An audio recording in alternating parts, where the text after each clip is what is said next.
We're just 1 week away from the long-awaited Josh sentencing hearing, and certain members of Josh's inner circle are doing all that they can to ensure that he receives the lightest sentence possible. Josh's wife, Anna Duggar, wrote a letter to the judge begging that her husband be reunited with his family as soon as possible. Josh's mother, Michelle Duggar, insisted that her son is a good man who simply made a mistake. Several Duggar friends and neighbors also penned appeals in which they urged the judge to go easy on the convicted sexual predator.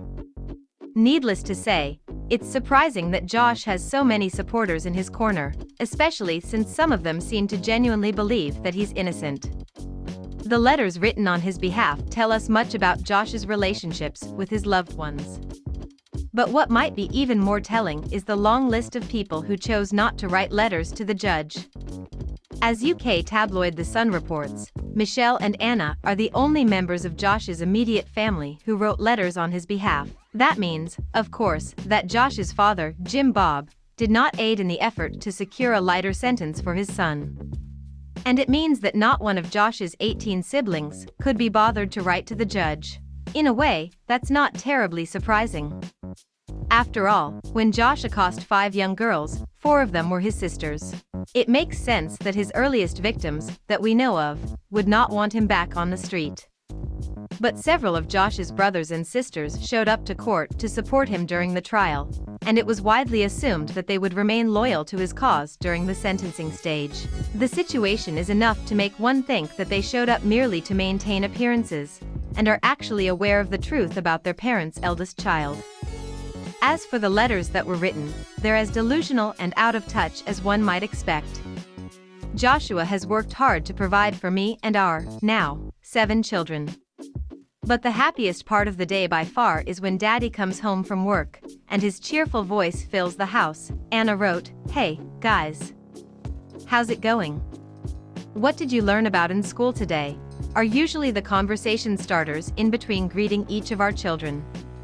Joshua is an engaged dad who gladly throws a football with his sons, listens to our daughters play a new song they have learned on the piano, helps answer homework questions, or lends a hand sweeping up spilled crackers, Anna continued.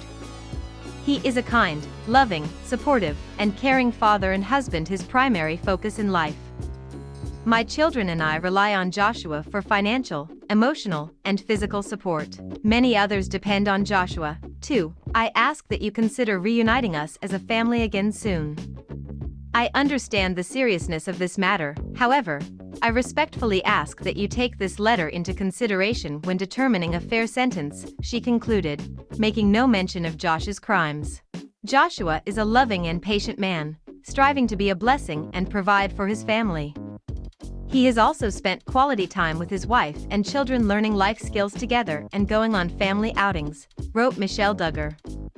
Side by side, Joshua and his family have built forts, learned how to work on bicycles and other vehicles, gone camping, hiking, fished and played countless games and sports together. Michelle added that Josh has friends and family who love and support him in his abilities to succeed as a husband, father and business owner, and man both now and in the future. As I look to his return, I stand ready to offer my continued love and encouragement to Joshua and his family and for their success in the future, together, she concluded. We ask that he would be reunited with his wife and family in a timely manner. Josh is scheduled to be sentenced on May 25th. We'll have further updates on this developing story as more information becomes available.